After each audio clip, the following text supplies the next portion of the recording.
whole house. Crevasses. We all the way down. Don't do this at home.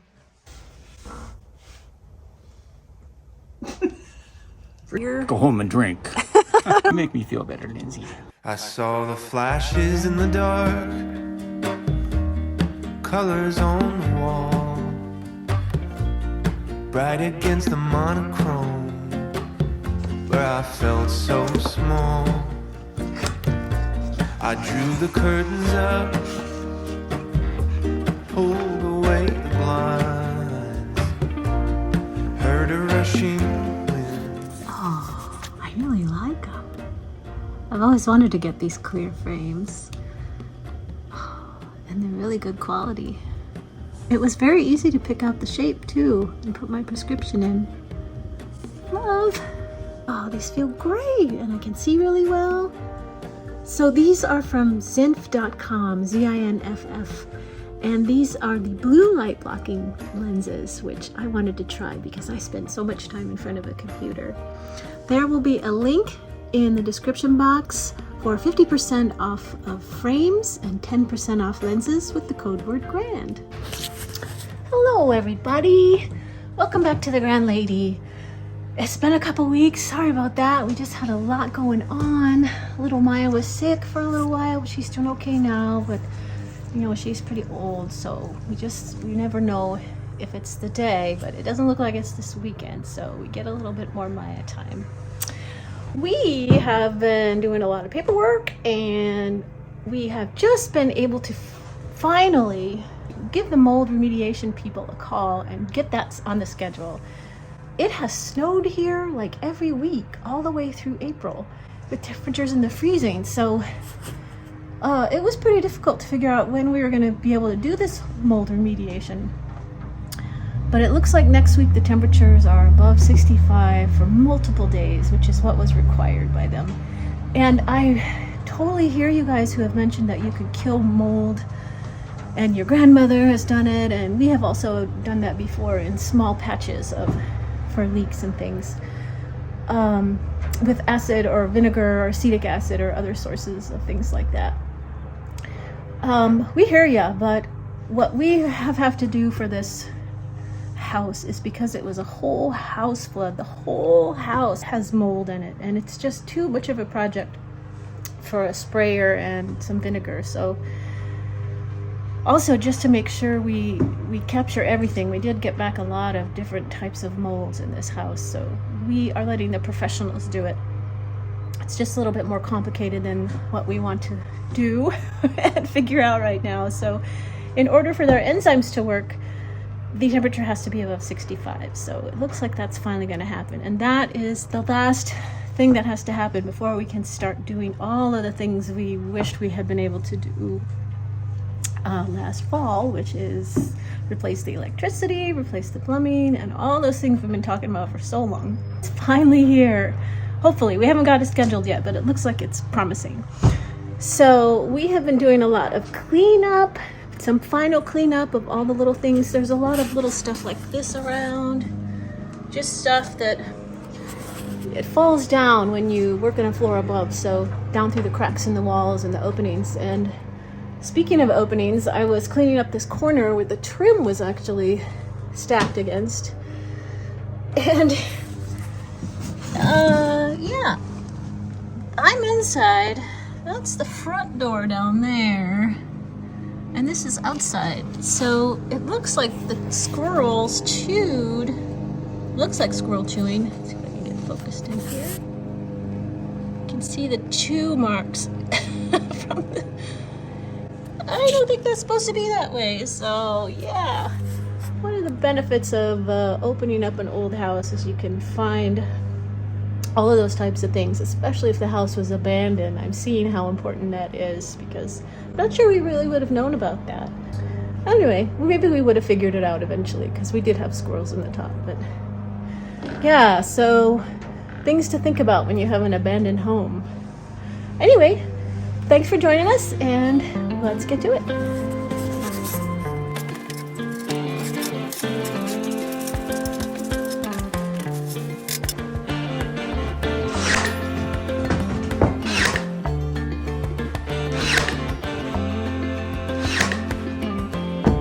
make sure while I'm doing this work that it will be set up for sheetrock. So I'm trying to finish all of the removal of all the crap and get all the surfaces smooth so I don't have to come back to this. This will be behind sheetrock that's here, that goes all the way down. It's got to match up and have a place to connect right here, and then there'll be a little sheetrock here. So you gotta think ahead. We are headed to a documentary about Jim and myself. What do you wear to a documentary about yourself? This is kind of weird. So anyway, we're getting ready.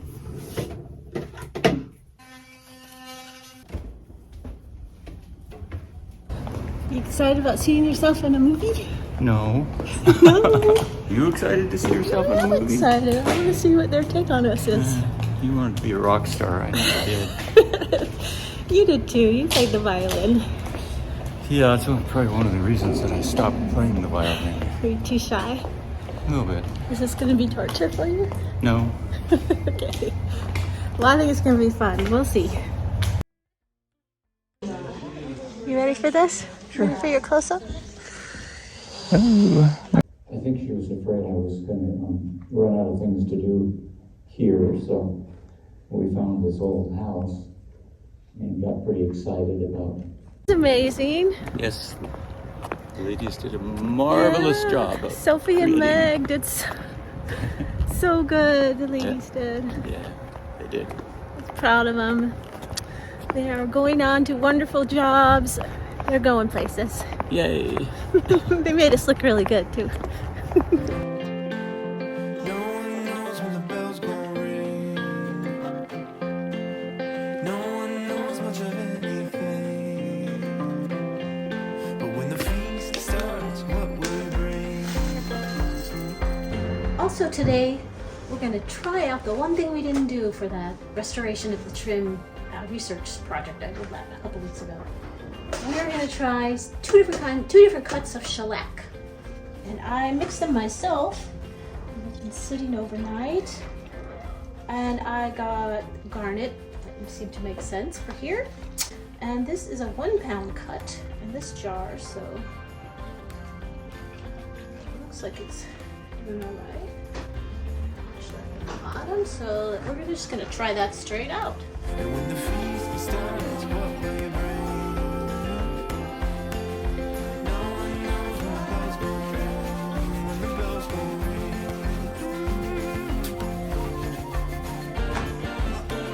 So that really didn't do much for the alligator, so we're going to try it with the brush.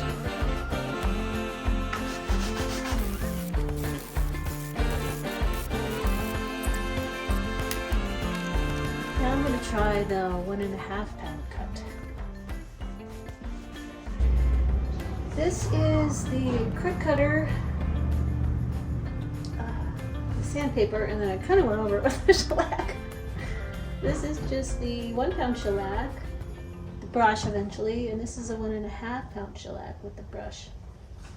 You can already tell that it really doesn't take away the alligatoring when the shellac is in there. Interestingly, I didn't think it would matter that much because it's mostly denatured alcohol, which is what really takes it off, but also takes off the shellac as well. Okay, it's a little bit later. Let the shellac kind of dry and harden. It's definitely shiny and it's not very smooth from the brush. So we're gonna go down here. We're gonna try with some steel wool. 4-0 steel wool, 1 pound shellac, and the garnet. I'll do this spot down here.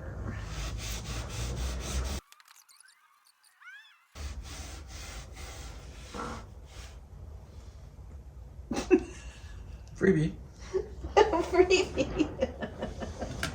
How's that a freebie? And it's the goopy stuff in the crevices. It's just gonna need sandpaper, I think. Just not excited about that. I keep thinking I'm I'm gonna get convinced otherwise, but it doesn't happen. Still thinking fret cutter, surprisingly. Alright, let's try some of this 1.5 pound. Down here. Maybe it'll come out a little darker. Gets rid of the alligatorine on the flatter surface, but it doesn't do anything for the goop in the crevasses. There we go. I think we may have done it all. Or as much as we're gonna do. There you go. There we go. Meanwhile, back at the ranch, Jim is doing something fun out here. So what are you doing over here, Mr. Jim? I am patching holes that shouldn't be here and correcting incorrectly installed fasteners. Yeah. Is there a lot of corrective work to do? There is considerable amount of corrective work to do, and some of the corrective work is in the transition between the first contractor and the second contractor, so I can't really lean on the second contractor to fix it all. Right. And the first contractor's area of work, I'm doing the repairs, so You just don't want there to be holes in there, right? Because then water will get in. yeah, water gets in and So I see a whole bunch of holes in the Tyvek right here. Oh my goodness. Yeah. This is quite a project. So you're just doing the lower ones right now? well, I'm just doing the ones I can get with my feet on the ground at the moment, and then we'll go at it. I'm putting in these wrap caps should be like this all the way across. Right. And you see they're not, but this is first contractor's area right here. Gotcha. It's depressing. Well, how you feeling otherwise? Otherwise, I'm fine. Yeah. It stresses me out to come over here and find so many things that could have been done right the first time that weren't. Right. It just makes me sad. So, Well, I'm sorry you're sad. You want to go home and have some beer? go home and drink. It's not good. Not considered day drinking if it's after 5, right? Oh, is it after 5? Oh, that's good. We'll be by the time we get home. Okay. Sounds good. Let's go. Let's go. Good. Let's go. You make me feel better, Lindsay. Oh. I got nothing to worry about when you're by my side.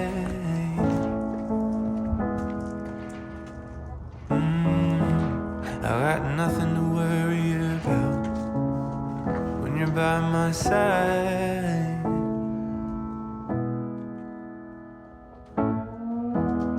I looked out and I saw the rain. I wanted it to go away. I felt the weight of it all come down. I braced from the deafening sound, but you were there, holding my hand. You were there, holding my hand. I hate this part. Got nothing to worry about when you're by my side.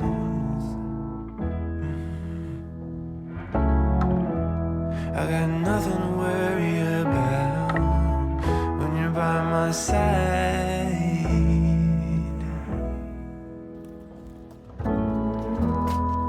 Think you've improved your core strength? Better than it was a year ago.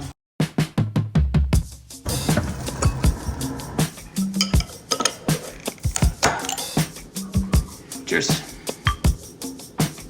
To your health. To your health.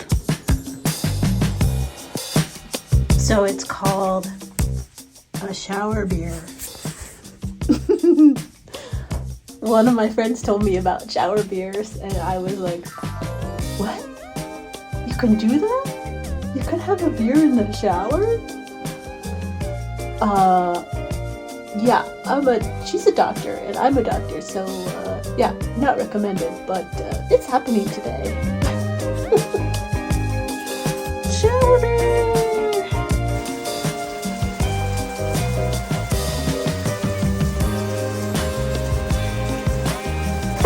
Don't do this at home.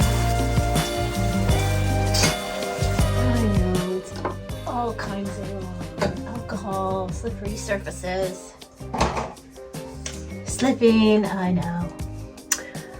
I think the goal is to get out of the shower before you are inebriated, and it's just half a beer, so it's just a few sips. So maybe that's what makes it okay, but don't do this at home.